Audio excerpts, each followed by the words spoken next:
Hello and welcome to this week's Wild Spirits News. My name is Sibylle and today I'd like to talk to you about something that has often puzzled me on my own journey of self-development. Now, as a coach, obviously I keep up to date with all the developments and with all the new theories and psychology, sociology, cognitive behavioral theory, NLP, neuro-linguistic programming, and so on and so forth, you name it, and I've read it. So what sometimes confused me a little bit when I try to get something done in my life, to put it very, very broadly, is that some spiritual teachers or advisors or gurus or experts, coaches will tell you that you have to do what feels right and you should be guided by that inner feeling, by that gut feeling of, does it feel right for me? Should I do it? Or should I continue doing it? And others say, when you've made a decision and you want something, you have to push through. There will be obstacles. There will always be resistance. There will always be issues that you're facing along the way, but it shouldn't keep you from doing it. So sometimes you have to develop discipline and push yourself through in order to achieve anything worthwhile. Now, which one is correct? Because when you're in a phase where you don't quite feel it anymore, when you feel like you want to give up, when it would be so much easier to just stay on the couch and watch Netflix or go out with friends rather than do the work, then it's very easy to say, well, today it just doesn't feel right, so I'm just going to do something else. And so you can use these conflicting theories to justify anything you want to do or don't want to do. And obviously that's not really the idea. Now, in order to tackle this, I've developed some techniques that might guide you, because, to be honest, both approaches can be correct. You have to use your gut feeling. You have to do what feels right for you, absolutely. But you also have to sometimes just gnash your teeth and push it through and just suck it up and do it, even if it doesn't feel good at that particular moment. Because the truth is that even the biggest passion that you might have and the greatest career and the greatest business or whatever it is you're doing, art, crafts, studies, there will always be a time when you just don't want to do it anymore. And it doesn't mean necessarily that it's not the right thing for you anymore. So how do you know? You might have heard me say this before. There's one fantastic test where you can find out whether something is still good for you. So this is the first thing you should do. Is this still a worthwhile goal to pursue? And once you've determined that, you can take the next steps. But to find out whether this is still for you, and this goes especially for multi-passionates who sometimes start things and then don't finish them, and that's not a bad thing. It's just how we work, and it's how we process the world and how we grow and learn. So in order to find out, is this still for you, I want you to think of it and then feel inside. Think of your ultimate goal, not what you're not feeling like doing right now, not the next couple of steps, the next today. Just think of the overall thing that you're doing, that you're trying to create or trying to achieve or accomplish. And then pay attention to how it feels inside, like in your stomach area, or it might be in your heart area. It's located differently in the body for different people. Does it feel expansive? Does it make you all excited? Oh my God, this will be so great if I reach that goal, if I learn this, if I create this, if I achieve this. Or does it contract and feel, oh, I really hate having to go there? That is the best test that I know of to find out whether something still resonates with you and is still your thing or not. Now, the next step after you figured that out is to find out how to proceed. Now, if you figured out your goal is still your goal and you really still want to achieve what you set out to achieve at first, you need to get over that hump, over that feeling of not accomplishing anything. And yes, there is a time when you need to develop discipline. I'll say more about this in a minute.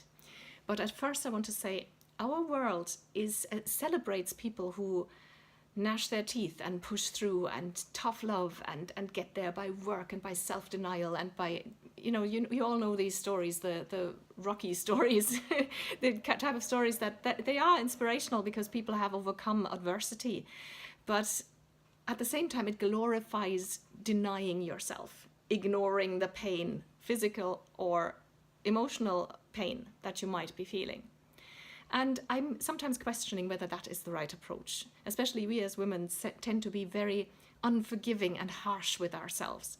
And I always say we need a more gentle approach. And gentle usually gets you further than pushing through, because gentle means you pay attention to something.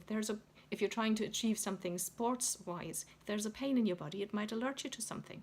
I am a wonderful example of that. I deal with chronic tendonitis in my right elbow from ignoring a pain that was there, from thinking, it's just stiffness, it'll go away, I'll just train through it. And I trained through it for weeks, and then it turned out it was tendonitis, and because I ignored it for so long, it's now chronic. If I had paid attention and rested at first and been a bit more gentle, I would now, a year later, be much further and in a different place. So this is something to consider. Practice self-care. I keep saying that. I know I sound like a broken record, but you need to do that when you're not feeling it. What is it you really need? Do you really need to just give up your goal, or do you really need to just take a day or a weekend of rest? Do you need a break? Do you need to visit a friend and have somebody else cook for once? And these simple things. Find out what you need. Do you need to meditate? Find out what you need and provide for your own needs. That is what self-care is all about at its core. And then once you've done that, you might see that you feel more motivated to do again what you set out to do. Otherwise, look if you can change your approach. That's also a great thing to consider. Does it have to be done in the way that you were trying to do it? Sometimes there are ways that we don't even see. You need to take a step back, maybe consult a friend or a teacher or somebody you know, somebody you trust. So other people can sometimes see. That's my coach is fantastic at that, and I think I'm doing this for my clients as well. You just provide a different perspective that the person themselves might not have seen. And it happens to me all the time. I get insights from my coach. She says, I've been tearing my hair about something for weeks, and she takes one look at it and says, Sibylla, have you tried XYZ? And I go, duh. Yeah, that's it. That's what I should have done in the first place. So get help, get support, and try to look at it from a different angle. Now, lastly, I want to say something about the pushing through and the discipline, because there is a place for that as well. There is a part of us, and it's very developed in myself. I sometimes like to avoid things. Now, other people procrastinate. I sometimes like to just not look at something by doing lots of other things, like binge watching a TV series or finding some other project that is extremely important at that time, and it just distracts me from what I was actually going to do. So sometimes discipline is necessary. So there are certain things that are in place in my life. In my business, for example, there's certain times when I work, and that is not negotiable. That is as non-negotiable as my self-care and as other things that are important to me and my other passions. So sometimes you need to just put the foot down and say, okay, you're not feeling it at all. You're not inspired. You're not, you don't feel creative. You have other things on your mind. But for this hour or these 1.5 hours, you are going to sit down and work on this. And it doesn't have to be 8-hour days every time. If you're not feeling it, just do a little bit. Just do 1 hour every day, even half an hour. Just negotiate it with yourself, but don't skip it. Don't leave it lying for days or weeks at a time, because it gets harder and harder to come back to it once you've given up on it once you've abandoned it once. It becomes more easy. It becomes much easier on the next day or the next week to abandon it again. So these are a few thoughts to navigate your way. Use your inner compass. Check whether it feels expansive or tight.